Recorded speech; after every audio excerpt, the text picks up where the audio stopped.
The opinions and views expressed in the following program are those of the speakers and the host, and do not necessarily reflect those of Yoakley Scott Corporation and your sports network. Yeah, I've been closer to Jesus before, so can you help me out? Oh, can you help me out? Am I on my own? Am I on my own? But can you help me out? Am I on my own? Am I on my own? But can you help me out? Can you help me out? I've been scared to look in my soul.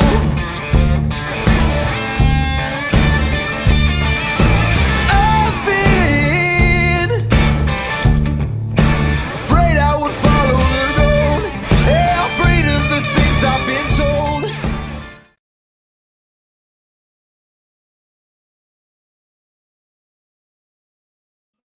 What a wonderful start to the day. I forgot to bring myself up.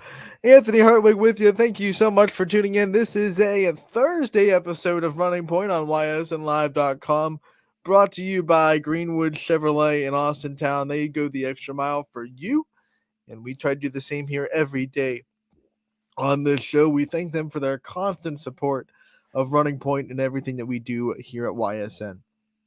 We have a great show for you in store today. We are going to be live with a couple of coaches that are now in the district championship game. John Matese, head coach of the Springfield Tigers, joining us at 1:15 to talk about his win last night and what they're looking forward to against Cornerstone Christian on Saturday.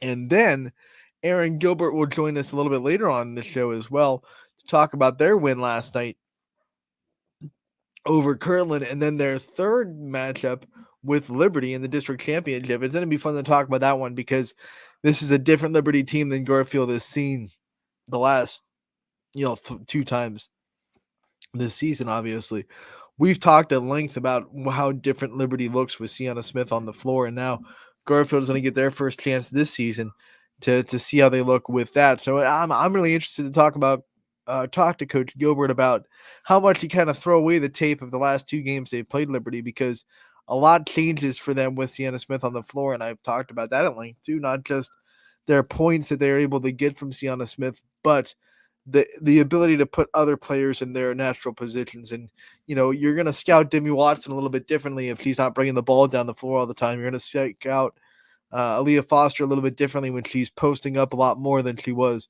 with Sienna Smith off the floor. So scouting Liberty becomes a whole different animal with Smith on the floor. I'm excited to talk to Coach Gilbert about what he thinks about that. Obviously, he played against almost the same roster last year a couple of times in the conference with Sienna Smith healthy last year. So I don't think there are too many secrets, but this Garfield team with a lot of new players from last year hasn't played Liberty with Sienna Smith on the floor and healthy. So from Coach Gilbert's side, it's more familiar. From the player's side, maybe not so much.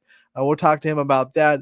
We're also going to, of course, recap the girls' games that went on last night. A lot of district semifinal action in Divisions 2 through 4. We had some finals on the boys' side coming as well, with Division 1 boys basketball being played last night as well.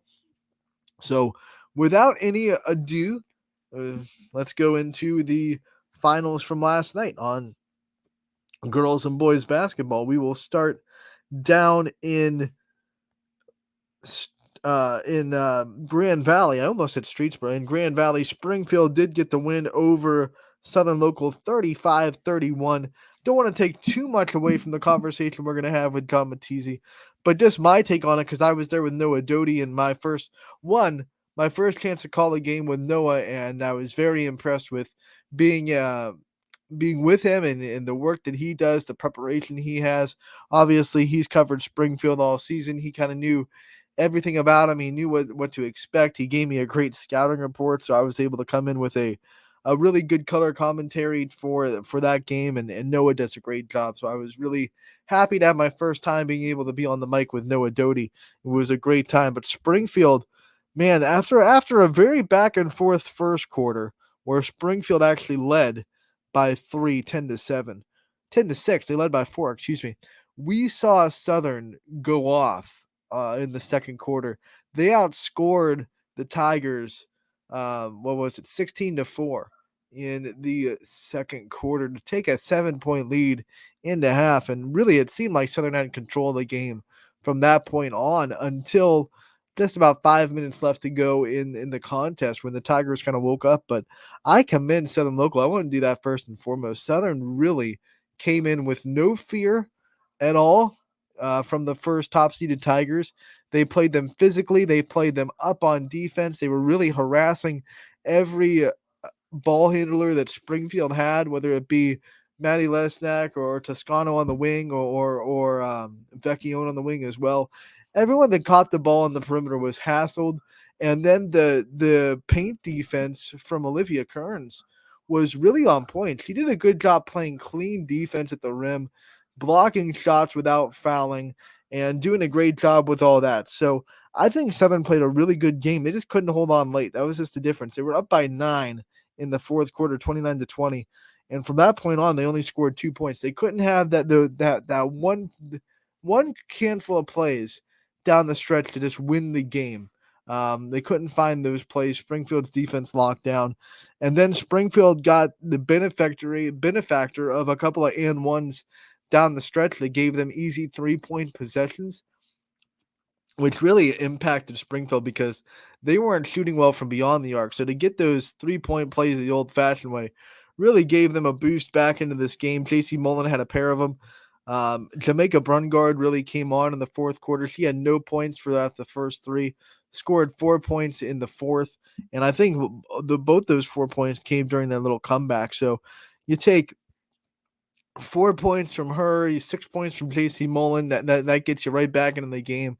It was 29-20. So then those 10 points made it 30-29. And the rest of the time, Springfield just won out the final stretch of the game. 35-31 was the final. Really impressive to see those seniors kind of put their foot down the last 5 minutes of this game and say, we are not losing tonight. Our career is not ending like this. This is a team that came into this season and expecting to be in the regionals again and expecting to play better in the regional round this year than they did last year. So that goal is still very much in front of them. And I think the seniors last night had that wake-up call a little bit in the fourth quarter. Like that's our goal. We have to focus on that. They put their foot down and they beat Southern Local 35-31. Before Coach Battisti comes on, I do want to talk about the other game that was in Grand Valley last night. It was a heck of a game, as Middle Ridge did fall but fought to the very end against Cornerstone Christian. Final score here, 45-43. Cornerstone gets the win. There were a couple of times where I felt like Middle Ridge could have fallen off. They could have said, this isn't our night. Cornerstone, especially in the first half, was shooting really well from 3. But from me and Noah's perspective, and we both said this on the air, it felt like in the second half, even though they had a lead, it felt like Cornerstone took their foot off the gas a little bit. They weren't as aggressive with their shots in the second half. They passed up some open looks that they didn't pass up in the first half. And I think that kind of caught up with them. It gave Middle Ridge some time to come back in the game. They used some live ball turnovers. Ava Hewlett played an excellent defense, got some steals and fast break layups. Those are some of the best ways to come back. 2 really good ways to come back in a basketball game. One is force live ball turnovers and transition well, and the other is score on the free throw line with that's scoring without the time going off. Middle Ridge did both really well. They were 12 of 15 from the free throw line on my count. That's not official. I didn't get the official stat book. But from my count, 12 of 15 from the free throw line. Olivia Booth was a perfect 6 for 6. They shot really well at the foul line, especially the second half, because Cornerstone Christian was in the bonus in the third quarter. A couple of their players actually fouled out. So I was thinking, okay, these players have fouled out. They're in trouble. Their bench wasn't deep. I thought Middle Ridge had a perfect opportunity to come back.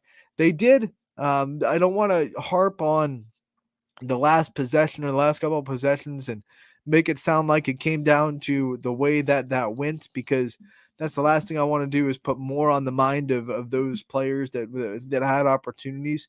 But at the same time, you do want to emphasize that Middle Ridge had their chances. They definitely had their chances to win this game. I'm a firm believer that no matter what sport you're talking about, the result never comes down to one player, one possession. No matter how much it feels like that. I think as sports fans, because the end of the game gets put under such a big microscope, we tend to fall into that trap of believing that, oh, that play cost us the game. But in reality, like if you really think about it, it's like there are probably a lot more plays that could have happened that would have not made you in that situation. And the Middle Ridge definitely agrees with that. We'll talk a little bit more about the Rams game and Cornerstone Christian's win after we get done talking to the guy that did advance into the district championship and will play Cornerstone Christian, John Mattizi, the head coach of the Springfield Tigers. Coach, thank you so much for hopping on today and getting us a little bit more of an inside scoop on last night's district semifinal win. Yeah, Anthony, thanks for having me. So my first question, I want to give some props to Southern first, because as I was saying before you came on, thought they played really well. I want to take your perspective from it because they really slowed you guys down. What did they do so well defensively to kind of get into your game plan and take you out of what you guys do best? Yeah, I agree with that. They really took us out of what we wanted to do. I think a lot of it was their pressure. It wasn't just sitting in a zone and kind of letting us do what we wanted. It was extending the zone, but still getting the middle covered, getting the baseline covered. There were times it seemed like they had more than 5 kids out there. There really weren't many openings. They had shown that a little bit on film. They showed man to man. Really sure what they were going to come out, and they pretty much stuck with that zone. I feel like the whole game, and we just, took a long time to solve it. It's you don't really see too much of it when a team extends it like that. There aren't too many games on your schedule where you'll play someone that has a girl that can rim protect against your height, and Olivia Kearns was able to be a rim protector for Southern. How much did it take to adjust to that and tell these girls that probably aren't used to getting their shots blocked that much that, hey, you're going to get a couple of shots blocked, you got to stay aggressive in the paint? Yeah, we tried telling the girls, like, we can compare this to maybe, a Brookfield with Hook and Wellman, or a United with Cope and Kibler, even a Couts in English. Not, I guess, to the shot blocking extent. We feel like we've gone up against a lot of good guard and post combos, and they were every bit as good. I guess kind of playing that league that they're in. They lost a tough one at Columbiana, so I don't know if we came in thinking that we would. Maybe they weren't as good as they were, but I mean, they were every bit as good a combo as we've seen, and yeah, I mean, she affects everything underneath the basket. She was moves a little better than some of the big girls we've seen this year. So just to be able to get, lane line to lane line and pretty much cover some ground down there was, gave us fits. Let's talk about your defensive effort. Ashley Schroeds is one of the best scorers that we have on the Ysn family. She's definitely been a game wrecker every time she steps on the floor. You guys were able to hold her in check. I mean, she still got some points here and there, but for the most part, you didn't let her take control of the game. What was the game plan of trying to slow her down? Yeah. Number one, we put Ava Vecchione on pretty much any good guard we come up against. So she is our stopper. She's the one that has foot speed, the quickness, pretty much be able to stay in front of everybody. She took a big charge yesterday, being able to get into position. So it starts with her on the ball, and then just everybody, when she had it, we wanted to get all eyes on her, make sure we're in the gaps. We really wanted to make her give it up as much as we could. We really hedged ball screens hard, just trying to make her, anytime the ball wasn't in her hands, that was a success. Down the stretch of this game, Southern is up by 9. You guys just put your foot on the gas pedal and kind of made that decision that this was not going to be how your season ended. What did you see from your girls that was the difference in the last 5 minutes or so in that fourth quarter? I think we just finally got a couple shots to fall. I think I said that to you yesterday, like rewatching it a little today. I mean, we didn't make 2 baskets in a row for 3.5 quarters. So to come out and just be able to get a couple layups and start getting a little momentum and feeling good, it can snowball quick. So just to get some momentum, get a couple and ones, I really feel like our defense spurred that when we went to the full court. We were at that point, we had to kind of get up and press. Kendall Mon coming off the bench with Ava trapping Trodes in the full court, I feel like did a tremendous job. Like we said, make those other girls handle it. Now we're getting some turnovers. Now we're getting some easier baskets. And, that started our run. There was a real chess match with the defensive offensive substitutions that you were doing with that press. How much of a blessing is it as a coach to be able to have a bench where you can pull that off and you can really give other teams fits by trading in offense and defense, putting in Jamaica for when you guys are back on offense, but then taking her out for that press on defense? Mm-hmm. Yeah, well, everybody has a role. Right. Yesterday was defense, so that's Kendall. I feel like that's what Kendall excels at, coming off the bench. And then when we were back on offense, obviously put Jamaica back in there. But, depending on the game, that's what we said after in the locker room. Anybody can be called upon. If we need shooting, we can throw Peyton in there. If we need ball, we can throw Kara in there. So just those options, maybe if somebody needs a break or depending what kind of game we have, to have those kids on the bench ready to go is just a huge plus. Before we talk about your seniors and the effort that they had, especially down the stretch, I do want to shine a little bit more light on Jamaica because a tough 3 quarters. She got a little banged up before halftime. Not probably the way that she wanted that game to go, but 4 really important points down the stretch during that comeback. What do you see from her and her resilience down the stretch to kind of come up when you need her the most? Yeah, well, she stepped up and took a big charge, and I think that's the play she got hurt on. But she was able to come back in the game, and she's just not. At this point, I feel like in her career, just being even only a sophomore, she's not going to back down. She's not going to come out and be afraid of the moment. She started last year. She's played in district games, district finals, played in a lot of big league games these last couple of years. So even I feel like she has a little more seasoning than as a normal sophomore would, just playing in these games. And when it's there for her to take it, she's going to take it. When her number's called, she's going to, she's not going to shy away from the moment. Now let's turn our attention to those seniors that really kind of put their foot in the ground in the last 5 minutes of that game. Obviously JC with the 20 points, and we were talking last night. It felt like a quiet 20 because it didn't happen in a big burst. It kind of slowly but surely just built to 20. But then even Maddie Lesnack controlled the ball really well and didn't turn the ball over the last couple minutes of that game. Kept your offense going, and the other seniors, Peyton Clem coming off the bench from time to time.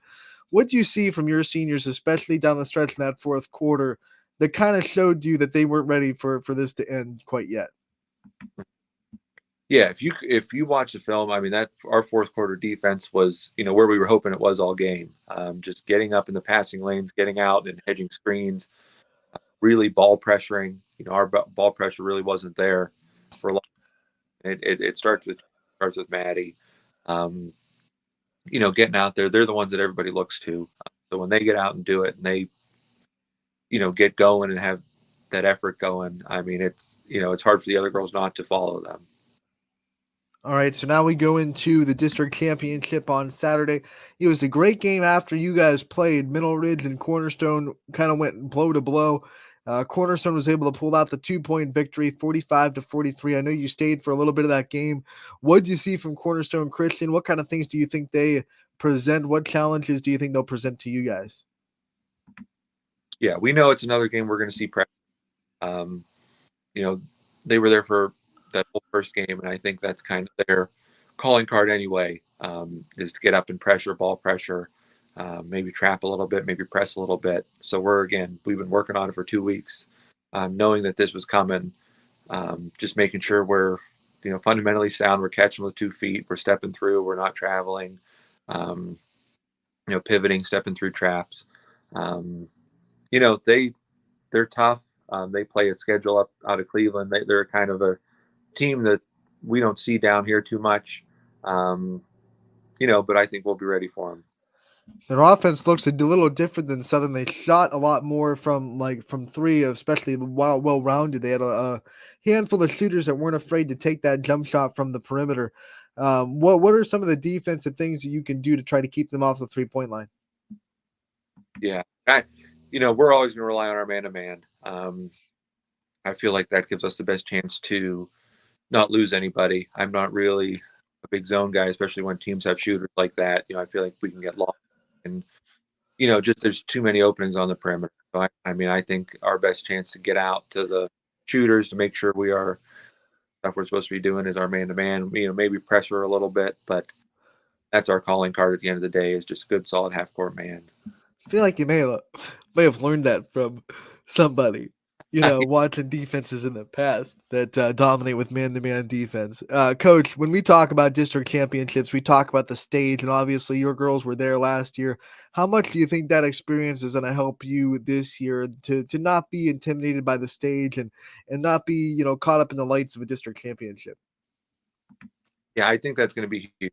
And I think you saw a little bit of that last night, where there was, we were turning them over, but we still weren't making shots. That's a 9-point game with 5 minutes to go, and we're just, everyone's still positive. We're not hanging our heads. We're, a lot of time left. Let's just make a play, stops and scores, and we ended up coming back. So I think it's a thing Saturday where we're going to look around, and now we got a chance to play in that gym last night. It's going to be a little more familiar to us. To see some of the news there, some of the newspaper, and not be intimidated by that, not be intimidated by the moment.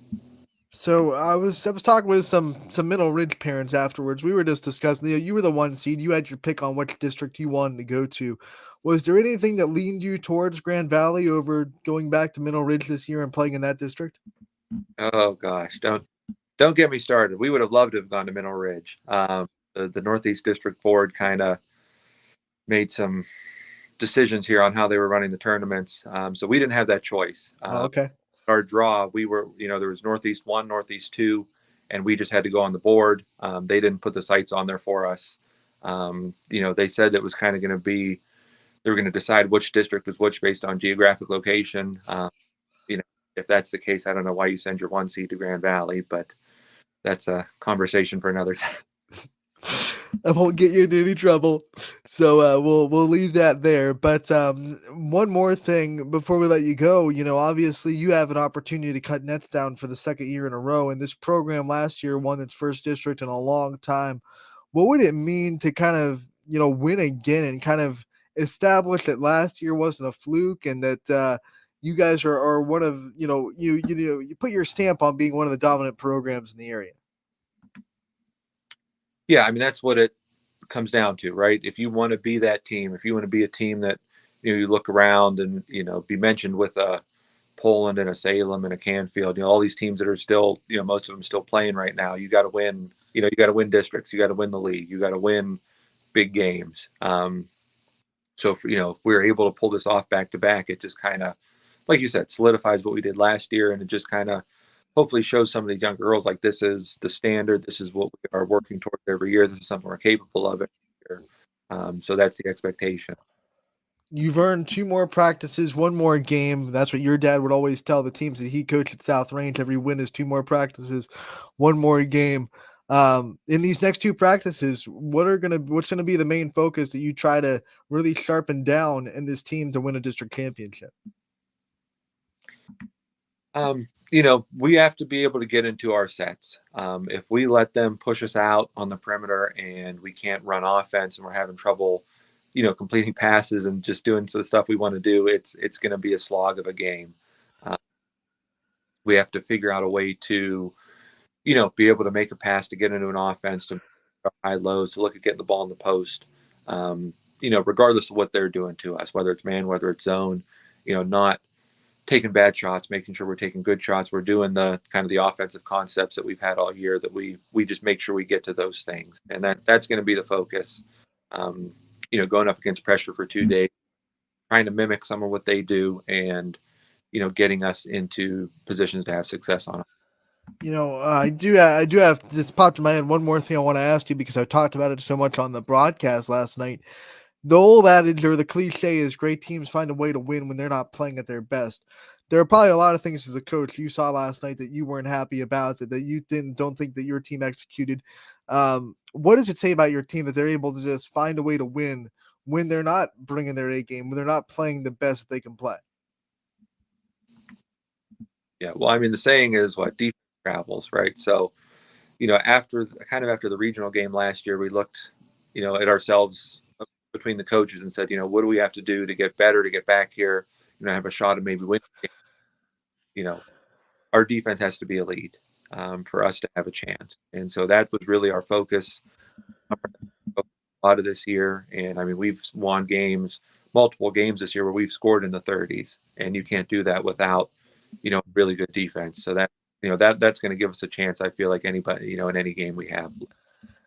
All right, we hope you get that chance. We're rooting for you in this district championship. Thank you so much for taking the time to join us today and talking not just about your win last night, but the game coming up on Saturday. We'll be there for the coverage, Coach, and we can't wait to celebrate the district championship with you on Saturday. And we'll talk to you again real soon. All right, awesome, Anthony. Thanks for all you guys do. You got it, Coach. John Mattizi, the head coach of the Springfield Tigers, gearing up for the district championship game on Saturday. That will be against Cornerstone Christian at Grand Valley High School, and the tip-off for that will be at 7 o'clock in Grand Valley. Can't wait for that one. Tigers versus Patriots. And it's going to be, a matchup, when you talk about these two programs, kind of on different spectrums, because the Tigers have been, they won a district championship for the first time in a long time last year, and they're going for a second, so they're trying to build that resume. Cornerstone's program kind of flipped that. Before, they had a tough year last year, only 6 wins. Before last year, and you go back 5-6 years and you talk about Division 4 basketball on the girls' side, and you don't mention Cornerstone Christian, you're in trouble. I mean, Cornerstone Christian was an elite basketball program in Division 4 not too long ago. In fact, I think I remember. These years are mixing up on me. It was Danny Vulitich's year with Western Reserve when they were really good. They went down to the Canton Fieldhouse to play the neutral site game against Cornerstone Christian. And that was when Cornerstone Christian was one of the favorites to go on to the Final Four in Division 4. So that could, Danny's 2 years out of high school. So 3 seasons ago would have been her senior year. Yeah. So 3 seasons ago, Cornerstone Christian was among those teams that you talk about that were favorites in the state of Division 4. So obviously a tough year last year. They only had 6 wins. They bounced right back. They get 15 wins this year. Now they're 16 wins after beating Middle Ridge. I do want to get back to this Middle Ridge game real quick because I was in a train of thought before Coach Mattizi popped on. Middle Ridge, I thought, really just impressed me last night. I know it didn't come out on their way, but they had plenty of opportunities to win that game. They could have won that game. They were right there. This team won 2 games last year. And here they are, a team that was a breath away from going to a district championship game and having a third chance at Springfield. That would have been just a heck of a story. And I'm kind of, I'm definitely with YSN being a YSN team, kind of sad it didn't happen. But at the same time, that doesn't take away from the steps that this program made and is going to continue to make, because a huge core of that is coming back. They do lose Olivia Booth. I think that's a big loss. That's one of their big bodies in there that was able to finish down low and give them a lot of easy points, and obviously did really well at the free throw line. That's going to be a loss, losing senior Olivia Booth. But they still have Ava Hewlett come back. Gianna Gilbert played her butt off last night as a freshman on that stage. You talk about their 8th grade team last year. It made a couple of coaches in the MVAC Scarlet tier a little nervous about Middle Ridge because they saw what their 8th grade team did last year. Gianna Gilbert is one of the reasons why they had so much success last year. She's just stepped on that varsity level, and she's done a really good job. Benitez was really impressive. I think that's who they're going to try to put in boost spot if they can make her a little bit stronger. Benitez will step right in with her height. Ava Hewlett is an athlete. She's going to go on to be a track star in the spring. Obviously, we see her shine at the volleyball stage in the fall, and basketball is no different. She plays with a motor that is unlike anybody else. Middle Ridge, man, what they've done, what Coach Harrison has done this year is spectacular. She's just taken that group. She took 1 year. They were a 2-win team last year, but they went through some things and they made adjustments in the off season. They kind of bought into her philosophy this year, and they're hitting the ground running. And I think Middle Ridge next year with one more year under those players' belts, and the fact that Waterloo is graduating a good number of people, Springfield's graduating a good number of people, so is Western Reserve. You talk about Middle Ridge next year, they could be a serious contender in the MVAC Scarlet tier. Coming 2 years off, it would be 2 seasons off of a 2-loss season, 2-win season, excuse me. So Middle Ridge making waves as one of the young up-and-coming teams in the MVAC Scarlet tier. I was very impressed with them, and I can't wait to see what they put together next year for the MVAC Scarlet tier. Had some other scores pop up from last night. We'll go into the other scores that did after we talked about the Grand Valley games that I was at. Badger battled Matthews neck and neck. This one was a close one too. 43-38, though, the Braves advanced to the district championship game in Middle Ridge. On the boys' side, Niles lost a heartbreaker to Ravenna, 54-52, the final score there. Also in Middle Ridge, Western Reserve got the win over Lowville. This was a tough start for Western Reserve.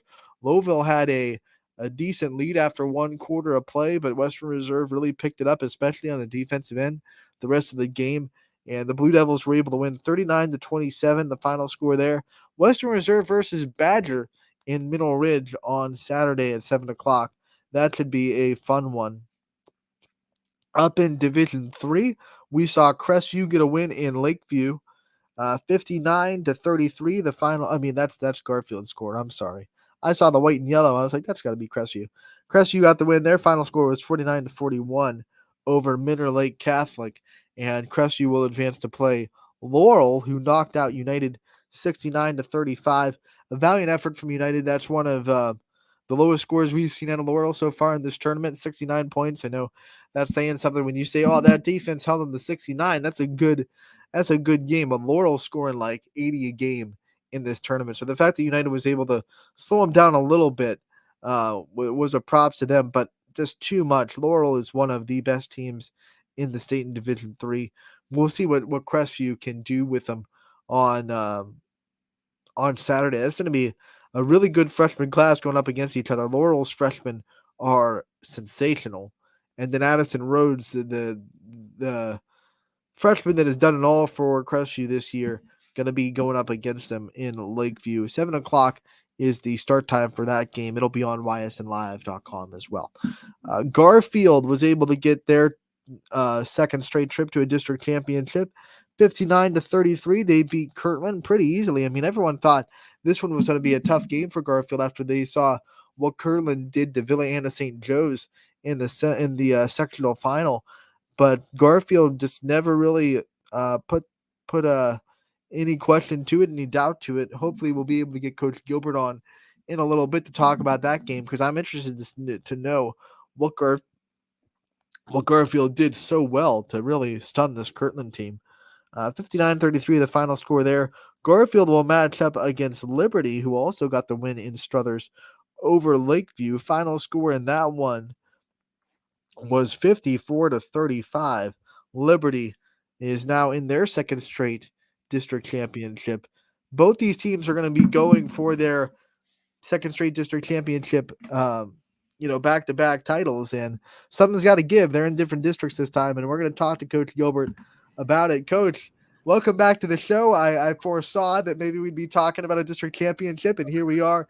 You guys have punched your ticket. Congratulations, and thanks for joining us.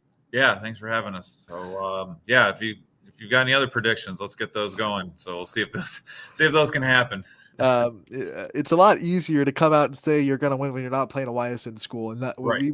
we're allowed to be favorites when it's a non-YSN school. Right. But let's talk about this game against Kirtland. Obviously, everyone saw that score against Villa Anna St. Joe's, and I think it made a couple of people shaking their boots a little bit and not really know, because we don't know about Kirtland that much.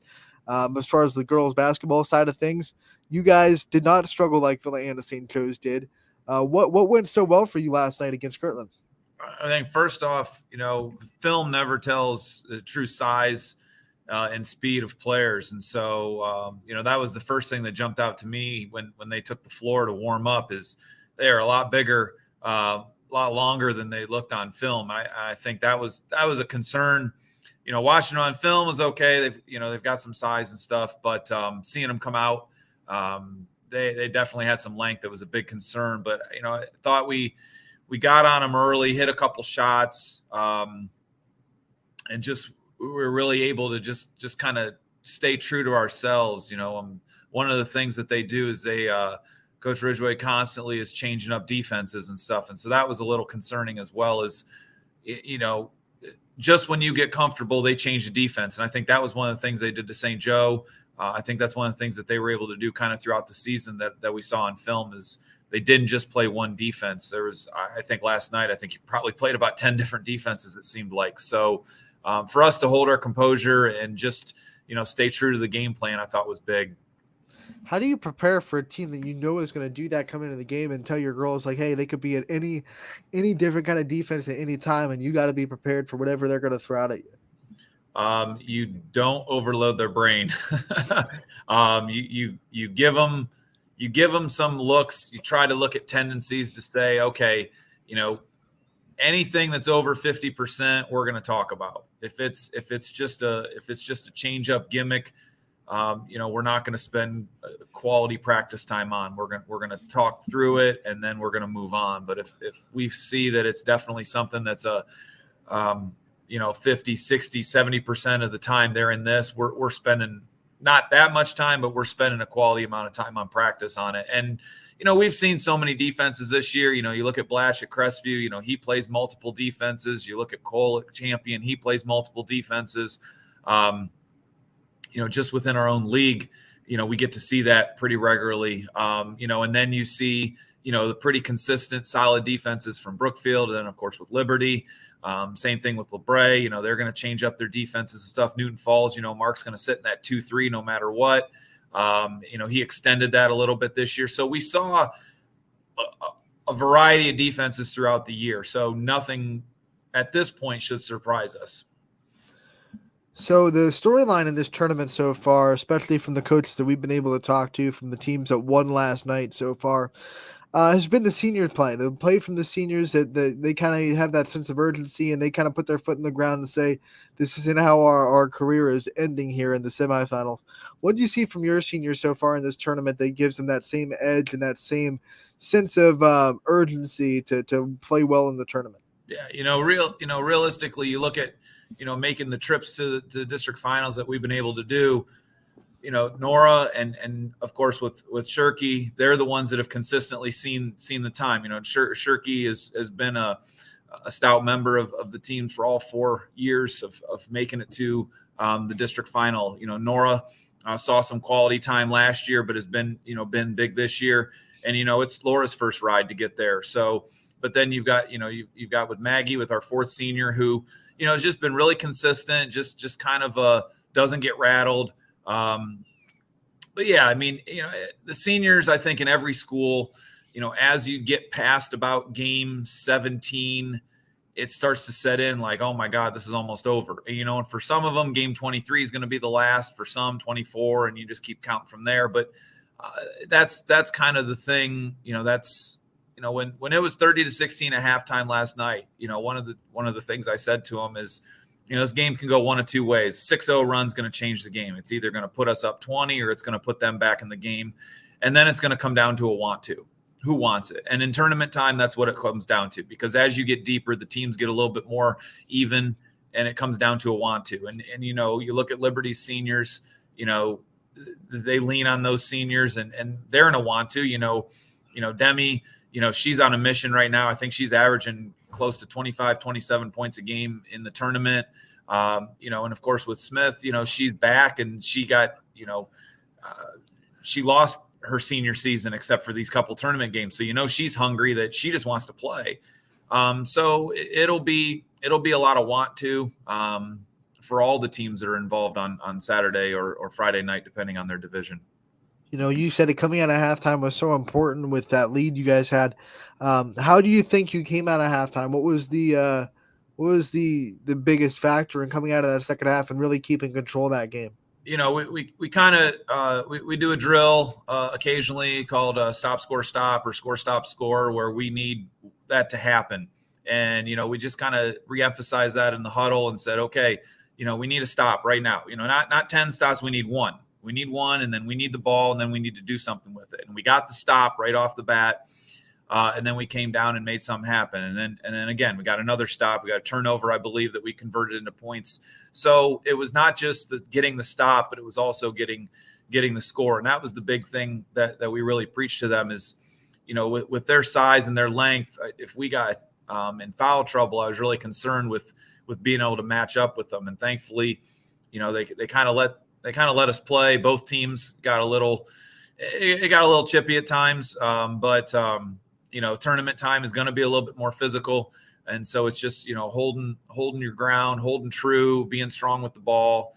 And we were able to extend that lead. And then they kind of made a little bit of a run, but every time they tried to do something, we'd answer right back with a quick 4 points, not just 2, but 4 to 6 points. And I thought that was big for us. Before we preview Saturday's game, this is your first time at Struthers. You've been at Lakeview, it seems like every year. What was it like to be in the field house? It's a different atmosphere. You got wide hoops, you got the wide walls. It's a depth perception issue sometimes. What was it like to be in the field house and have that experience? When it comes to high school basketball, I'm kind of an old soul. I like the old gyms. A lot of the new gyms, they look pretty, they're nice, they're bright, but they don't have character. You look at Campbell, you look at Struthers, those gyms have character. They've been around a long time. They've seen a lot of basketball. And you just kind of wonder, back in the day, those places being filled up for, a game, whether it be a tournament game or regular season. But yeah, Struthers was a neat experience, having that wall right behind you, and then kind of having the old wooden chair backs, and it is a cavernous gym. I mean, there's a lot of room on the baseline. But they do it right. Like there was a tournament atmosphere to it, whether it be from the warm-up music or whether it be to how they treat you, the locker rooms they put you in. It's just Nancy did a great job just treating us first class, coming in there, being first time. And, they learned my unfortunate traditions that I have is that I like to get there early and have the kids time. I think we were getting there and she was still putting signs up on the gym door. So, I just, with the new place, I just didn't want to be pushed for time. And so, it was just kind of neat to experience that, but definitely one of the cooler gyms in Northeast Ohio. Was there ever an issue? Well, not an issue, but a worry about depth, like the depth of the shooting and how that would. Oh no, I don't even bring that up. So I'm not letting my girls watch this interview because you're going to say that to them, and it's going to go into their mind. They'll be like, they already played it. They're good. It's right there. Well, like back, we used to do occasionally. We used to go up to Rocket Mortgage when it was the Q and stuff. We used to go to Rocket Mortgage and play a game up there, and I'd always tell them, your first 5 shots need to be layups. Get to the rim and then get to the free throw line so you can kind of adjust yourself. It's not that cavernous, obviously, right, like Rocket Mortgages, but it does have a little bit. They do have a little bit of a background with the banners, and then with the senior banners, and then with the league banners and stuff that they have behind. So you are able to get that sense. But yeah, there definitely is there's a lot of room on those baselines, and so it does give you a little different sense when you're playing there. But I'm going to tell them to skip over these 2 minutes of the interview if they watch it at all. So let's get back to what they can listen to in this preview of this Liberty team on Saturday. I've talked about it a lot on this show this week.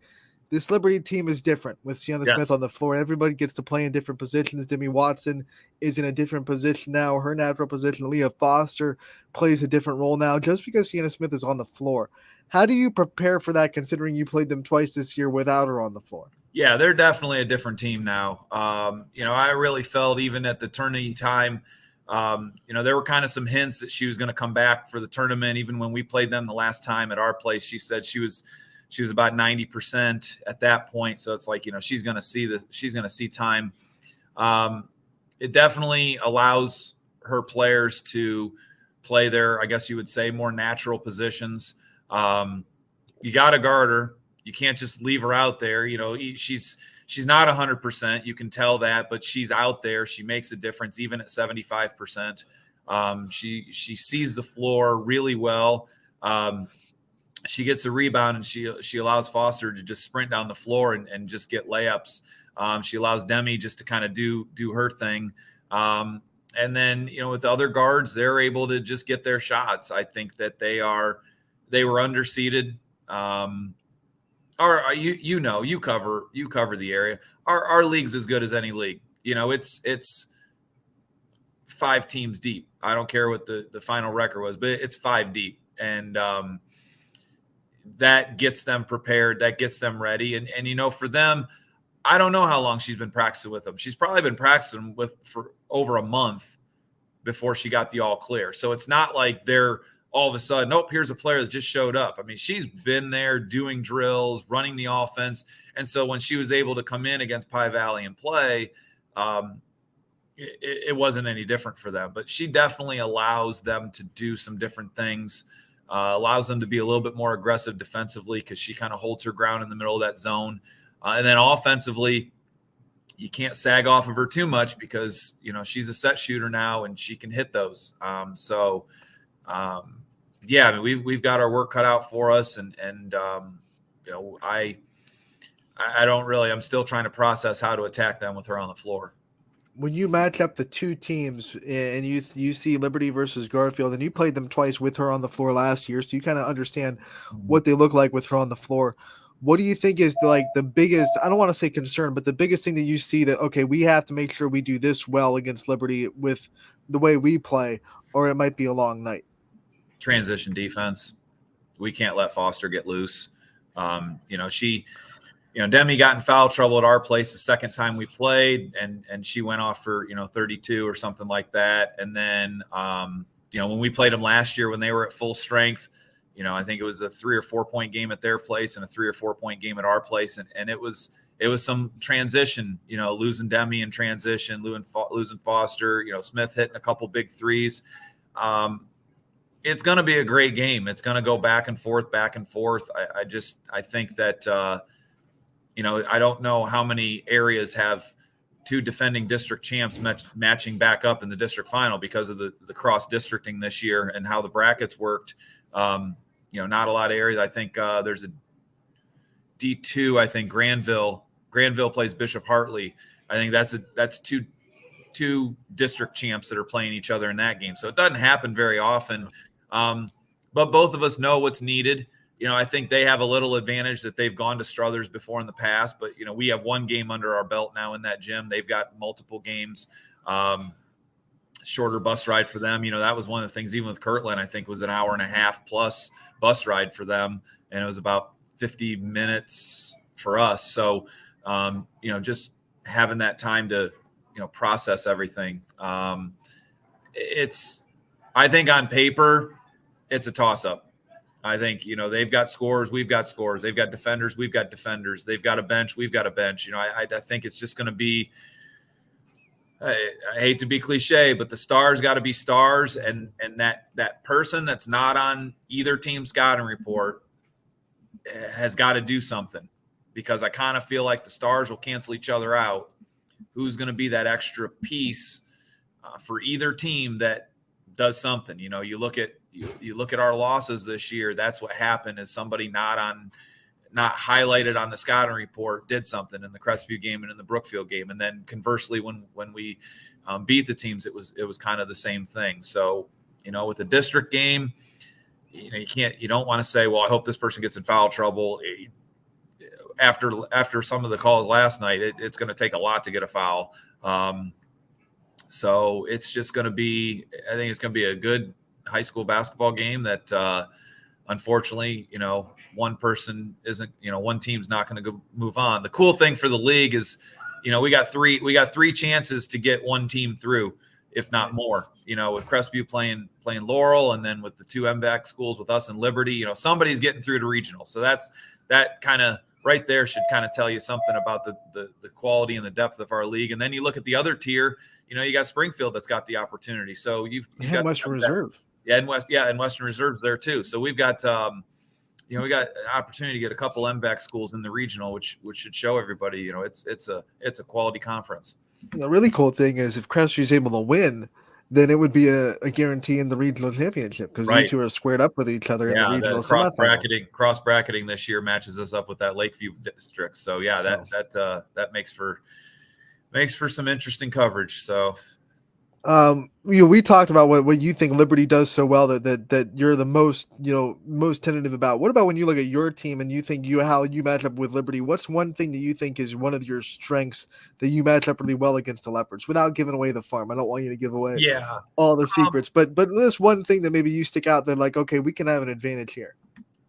I just think I just think we're connected right now. I don't know how else to kind of phrase it, but I just think offensively and defensively, we're just really connected and really locked in right now. Now I'll say that, and we'll be throwing the ball all over the gym on Saturday and not doing, but I just think like the chemistry is there. I think that everybody knows the roles. We're getting quality minutes and participation out of people who aren't on the scouting report, who are coming in off the bench, who are doing some things.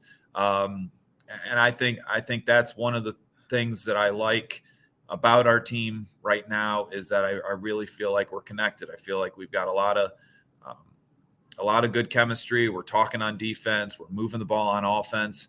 I just was updating some stuff from last night's game and with stuff, I think it's kind of cool. I don't know if I've ever had this, but I've got, our big three, they go 89, 87, and 86 assists. I don't know who can say that. Most teams have like one kid with, a bunch of assists, 120 or 100 or whatever. We've got three that go 89, 87, 86. And I think that kind of shows you the connection because, you don't have somebody coming in that's averaging 7 a game, but you've got 3 that average 9 collectively. So I think that kind of shows you, how it's all kind of coming together. So it's just we got to bring our A game because they're going to bring their A game on Saturday night. It's because they're all assisting to each other. It's just there are a lot of those. Yeah. Yes, there are a lot of those. They're not dumb. They know who to throw the ball to. But again, you've got those kids that just know their shot. They know their role. With this being a 7:00 game too, I'm going to be chomping at the bit all day. Like last year we were able to talk the district into moving it up to 2:00. This 7:00 stuff's going to kill me. So. We're gonna be in Struthers at 4. I might just go there on Friday night and just kind of hang out till the game starts, just be in the parking lot or something. But it's a good way, no matter what happens, to cap off this group's chapter. Whether they get to the regional level or they finish as a district runner-up, whichever it may be, they've definitely cemented their mark. They're one win away from tying most wins in school history. They already wrote their chapter with going to a district final 4 straight years. That's never been done.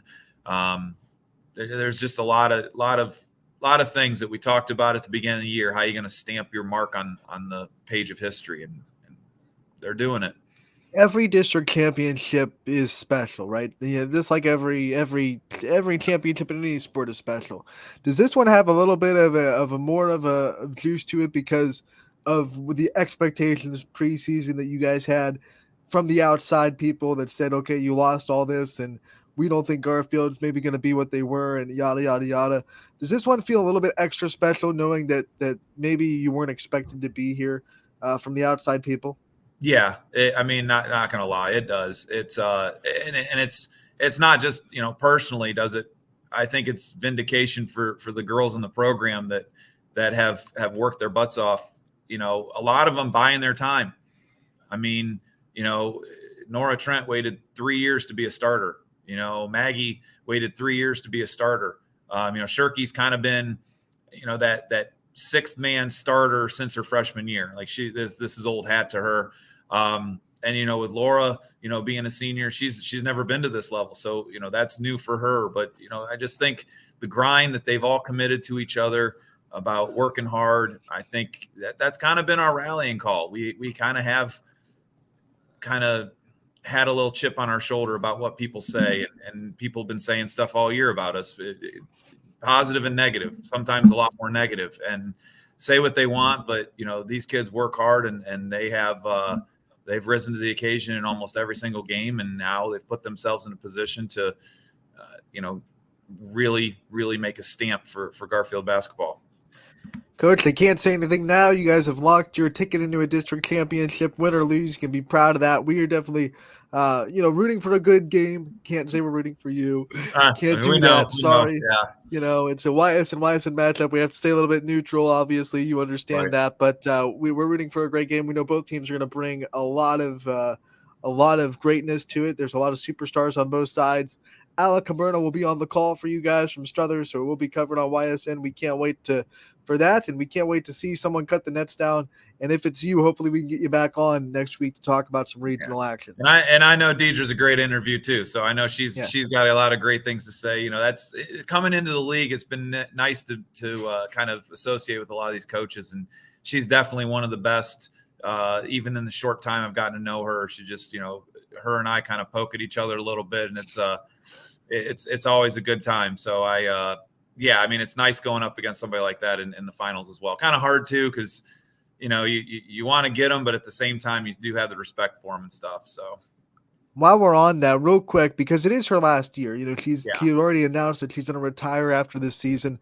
What's it been like competing against her and these Liberty Leopards, in the short time that you've been in the conference? Oh, she's awesome. We played them the year before we got in the conference. We played them when that whole group was freshmen and sophomores, and she and her staff just have a great personality.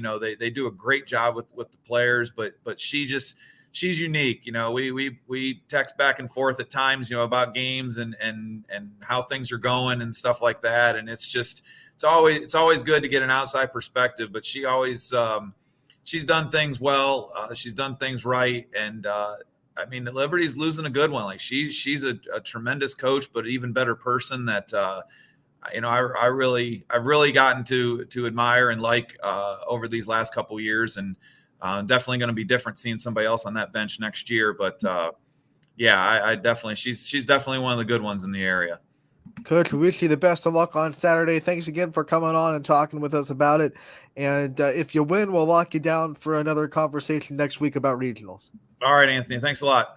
All right, you got it, Coach. Aaron Gilbert, the head coach of the Garfield Lady G-Men, locking in their trip to a district championship game after their win over Kirtland, and that will be against Liberty on Saturday at 7 o'clock from the Struthers Fieldhouse. Get your popcorn ready. I'm telling you, that Fieldhouse popcorn hits different, so get that popcorn ready, maybe some cotton candy if you're of the sugar variety, and enjoy a great basketball game in Struthers on Saturday at 7 o'clock. We got so many district championships. We're going to talk about them all tomorrow when we do our weekend preview. We're going to have a couple more coaches on tomorrow's show to talk about the district championship games as well.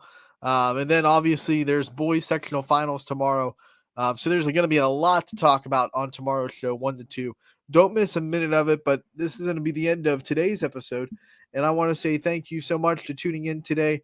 And thank you to our coaches that were able to take their time at short notice because they won last night. So it's like, hey, can you come on tomorrow? And they're always up for it. We thank them so much for being able to give us their time and obviously talk about their program and talk their kids up like they do so much. We appreciate it so much. This YSN, the show wouldn't be where it was without the coaches that are able to give us their time. We thank them both, John Mattizi and Aaron Gilbert, for being able to come on this show in the short notice kind of time frame after winning last night. And we wish them both the best of luck on Saturday in the district championship. I'm signing off today, though. We'll be back tomorrow to talk about boys sectional finals. We'll talk about the girls district championships, and we'll have a couple of more coach interviews to play for you guys tomorrow as well. This has been Running Point.